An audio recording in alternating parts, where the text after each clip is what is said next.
السلام عليكم ورحمة الله وبركاته. معكم أحمد حسني من قناة بيراميد زاوي. وحشوني جدا. وحشني برضو كلامكم معاي وآرائكم. النهاردة جاي أتكلم عن مباراة الزمالك مودرن سبورت. المنافس بتاعي منافس دون المستوى، منافس حجمه قد كده بالظبط زي الترجي وباقي الأندية الهفق. نادي كل تاريخه وعودنا من زمان ان هو دايما ما بيقدرش ياخد نفسه، مش طويل، دايما بيوقع حتى لو مع سكواد اسطوري برضه بيوقع. شفنا برضو التغيير الاباتشي، بس تقريبا اباتشي الموتور بتاعه عطلان او ناقص له مواد عشان يشتغل.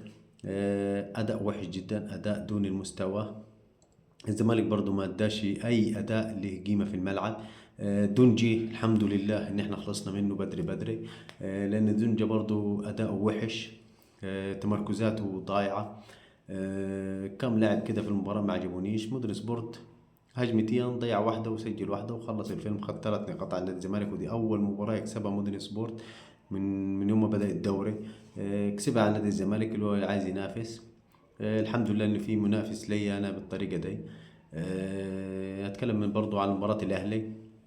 نقاط ضعف الأهلي يا رجالة في إمام عاشور. اضغط دايما على إمام عاشور، ما تسيبوش شيء. اخنقوا في الملعب، هيتخنق الأهلي لأنه ما عندوش صانع ألعاب غير إمام عاشور اللي هو متميز. آه، حسين الشحات برضو لاعب عنده خبرات، برضو لازم تبقى مراقبه كويس. آه، بعد كده انت لازم تبقى عارف انه الاهلي بعد ما بتضغط على امام عاشور بيفضل الفقاعه اللي هي الكرات الطويله خلف الدفاع. عملها كتير قدام فاركو، لانه فاركو قرا المشهد وضغط على امام عاشور، ما بقيش عنده حلول في الاهلي خالص، فبقي يلعب الكره الطوليه خلف الدفاع. احنا برضو بتمنى اننا يلعب مع محمود مرعي وعلي جابر، لان الاثنين دول في الكرات العاليه اسطوريين. علي جابر تقول لي ازاي هو مستواه كده، هقول لك انه علي جابر طويل القامه فبيقدر ياخد الكرات العاليه دي بكل سهوله من غير ما تاثر عليني. بتمنى انه برضو خط الدفاع يكون راجع خطوه عن خط الهجوم بتاع الاهلي عشان الكرات العاليه، لانه انا قلت لك الاهلي هيلعب كرات طويله خلف المدافعين كتير، لان هيعوز اي خطا عشان بعد كده بعد ما يسجل فيك يرجع لحجمه الطبيعي، يرجع يدافع. لان مهما نحكي ومهما نقول انا بقولها لك بكل صراحه، الاهلي قدامك نادي متوسط، نادي مش افضل حاجه، نادي مش خارق. هو هيرجع قدامك يدافع، هو يجيب هدف فيك وهيرجع يدافع عشان يستغل الهجمات المرتده. سرعة حسين الشحات، عمر كمال هيستغلوا من هو يجيب فيك هدف، وامام عاشور في كوره يضربك فيها وزي كده. لا، فانت انا بقول لك ما ينفعش انك انت تنزل مستهون بالامر خالص. لا، انت هتنزل تضغط على امام عاشور وهتقفل على حسين الشحات، تتخانق الاهلي هيبدا الكرات الطويله. الكره الطويله اللي انا اقطعها لازم اعرف اتصرف فيه. انا احسن واحد يطول بالمركز ده والضغط على امام عاشور هو مهند لاشين، ولازم يكون فايق مهند لاشين. العب مهند لاشين، وليد الكارتي، رمضان صبحي، دول خط نص. خط نص قوي هيفيدوني جدا. بتمنى برضو صديق وجوله يشارك، وابراهيم عادل يقعد دكي. مصطفى فتحي برضو يشارك بأساسي، والشيبي وفيستون مايلي. بتمنى برضو بعد ما يخلص الشوط الاول اذا كنا اذا ربنا وفقنا وقدرنا نسجل اهداف، هدفين او هدف، نرجع برضو في الشوط الثاني نرجع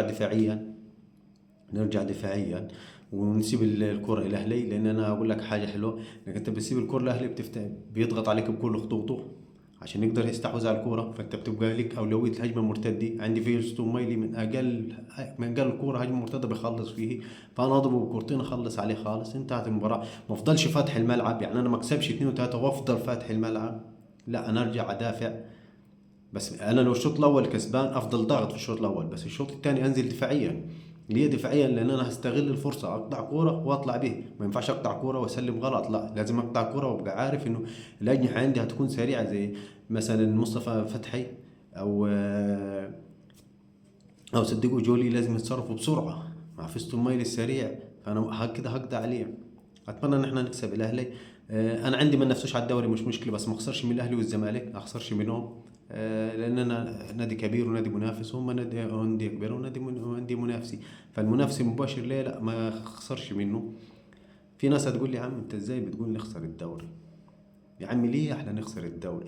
لا انا مش بقول نخسر الدوري ان احنا نسلم خالص الدوري، لا، بس انا عايز مركز تاني، انا عايز اروح دوري ابطال يا جماعي. الدوري زي الكاس، ملوش قيمة قوي يعني. يعني حضرتك انت زعلان انك هتخسر الدوري. انا هقول لك حاجه، كاس مصر ده كام مباراه؟ بيلعب الدور فرق الدرجه الاولى كلها في الدوري والدرجه الثانيه. شوف كام نادي في الدرجه الثانيه، 17 نادي ولا 18 نادي، وفوق 17 نادي كله بيتقابل على كاس مصر اللي انا كسبته. الدوري بس اللي هم 17 نادي بس اللي بينافسوا عليه، يعني مش قصه كبيره.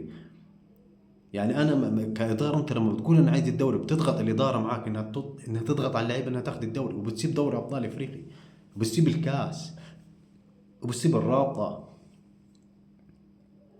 بنسيب نص البطولات عشان نضغط على حاجه واحده بس، على الدوري، على النفس الطويل، وبنخسره في الاخر، بنخسره من الاهلي. فانا ليه حاربي في حاجه؟ لا، انا حاربي في حاجات حاجات. دوري ابطال افريقي، دوري ابطال افريقي، انا اركز في دوري ابطال افريقيا، وقاتل في دوري ابطال افريقيا، وفي الكاس، وفي الرابطه، وفي الدوري. اول ما يوقع الاهلي مبارتين ثلاثه اشد على نفسي شويه في الدوري، فهمنا، انما ما ضغطش الفريق كله في الدوري عشان في الاخر اطلع تاني واخسر جميع البطولات من الناحيه الثانيه وما ركزش عليه، اقول مش مشكله، ما انا لازم اخذ الدوري. لا، انا اخذ دوري ابطال افريقيا احسن من بطولات مصر كلها، احسن من الدوري، واحسن من الكاس، واحسن من كاس السوبر، واحسن من كاس الرابطه، كله دي. دوري ابطال افريقيا احسن منهم، وفي التصنيف على مستوى العالم هو بس اللي صنفك، هو بس اللي بدك نقاط ويوديك كاس العالم للانديه. يعني انت بدل ما تبقى طموحك في الدوري تاخد الدوري، خلي طموحك انك انت تاخد دوري ابطال افريقي وتروح كاس العالم للانديه مع الاهلي، تقابل ريال مدريد ومانشستر سيتي. خلي طموحك انك انت لما بتشارك في كاس العالم للانديه بتاخد 5 مليون دولار، كأني نادي بيتنشئ من جديد. فكر فيها ده، ما تفكرليش في دوري بمليون جنيه، تلعب لك 35 مباراة وانه وتصاب اللعيبي، وفي الاخر بعد ما اخذ الدوري انا معي دوري واحد. ها، الاسماعيلي معاه 3، الزمالك معاه 13، الاهلي معاه 48. يعني مش هيسوى الدوري اللي انت كتلان عليه ده هتموت عليه، مش هيسوى حاجه بالنسبه ليهم. فاحنا ما نركزش في الدوري، احنا نركز في دوري ابطال افريقي. انا نافس عليه عادي، بس التركيز الاول والوحيد دوري ابطال افريقي وكاس مصر، لان كاس مصر انا معيش انديه بتنافسني، الاهلي طلع منه، الزمالك مش منافس، اقسم بالله الزمالك زيه زي اي نادي في الدوري، اهو النهارده شفت الصوره زيه زي اي نادي في الدوري. فانا ما اروحش اخسر من الزمالك في الكاس واطلع، ما ينفعش، ما يرضيش ربنا. فلازم انافس بكل قوه، لازم قدام الاهلي المباراه الجايه ان شاء الله نكسبوها، ونحقق مكسب يكون محترم برضه. وبعد كده نروح للزمالك نكسبه، لان انا مش هقبل بالخساره حتى قدام الزمالك، مش هقبل بيها تاني.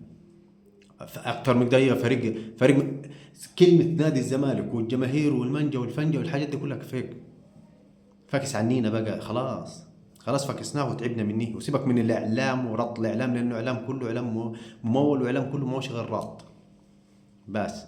لا، من راضي معوش غير الحكاوي الفاضي. نادي الزمالك يكسبوا 3-4 مرتاح، يعني مودرن سبورت كان هيكسبوا، والله العظيم كان هيكسبوا، بس الشوط الاول مودرن سبورت 3 والشوط الثاني 5، بس ما عندوش لعبه تخلص. بس انا دلوقتي لما انا اروح لنادي الزمالك اكسبوا 3 مرتاح يا باشا، واضغطوا كمان عادي، مش هو النادي اللي يوقف قدامنا. ربنا يوفقنا. واتمنى برضو من علي جابر اداء كويس، اداء محترم، واحمد الشناوي قدم لنا اداء محترم واداء كويس. في خبر برضو عايز اقوله لك، انا خبر اكيد يعني، حمزه علاء انتقل لنادي بيراميدز وهو في الكشف الطبي حاليا. وهيتقدم قريب، محتمل بعد مباراة الأهلي يقدموا حمزة علاء. هيقول لك حتى لو خسرني من الأهلي فيبقى صفقة من الأهلي برضه، هو التفكير، أنا عارف التفكير دي. بس هو خلص، حسب مواقع كتيرة جدا، تبعت مواقع كتيرة ومواقع كبيرة، يعني مواقع عمرها ما تقول كلام كده، يقول لك إنه بيدي كشف الطبي لأنه وقع مع نادي بيراميدز. فالحمد لله أخيرا جالنا حارس مرمى. بتمنى برضه نقول شكرا. اداء احمد الشناوي قدام الاهلي يحدد مصيره معاني. بتمنى انه احمد الشناوي لو ما اداش مباراه كويسه قدام النادي الاهلي ورانا ان هو قد المسؤوليه، اتمنى برضه انه يمشي، ما نجددش معاه ونقول له شكرا يا احمد الشناوي، ويوجد احمد ميهوب وحمزه علاء كويسين اثنين وبس على كده. وبرضه هنعوز قلب دفاع، عمر الجزار قلنا عليه متمرة، مصطفى العيش ما رضيش يبعوده اعاره للاهلي، خلينا في عمر الجزار بتاع غزل المحلي. لاعب صغير لاعب، بس والله يا جماعه كويس، هيجي منه مرتين ثلاثة في الدوري كده كده احنا يعني مش دوري اللي انت شايف المنافسين بتوعك ضايعين اساسا يعني. هيقدم عالي. بتمنى برضو ان احنا نكون يكون نادي على قد الثقة وما يزعلناش. احنا عايزين نفرح دايما، مش عايزين نفرح من غير حق، احنا عايزين نفرح بحق، لان احنا عندنا الامكانيات اللي تخلينا مبسوطين على طول، عندنا التغييرات وعندنا كل حاجة. ربنا يوفقنا، محتاجين توفيق، ربنا يوفقنا ان شاء الله، ودعواتكم دايما، وشكرا لكم، والسلام عليكم.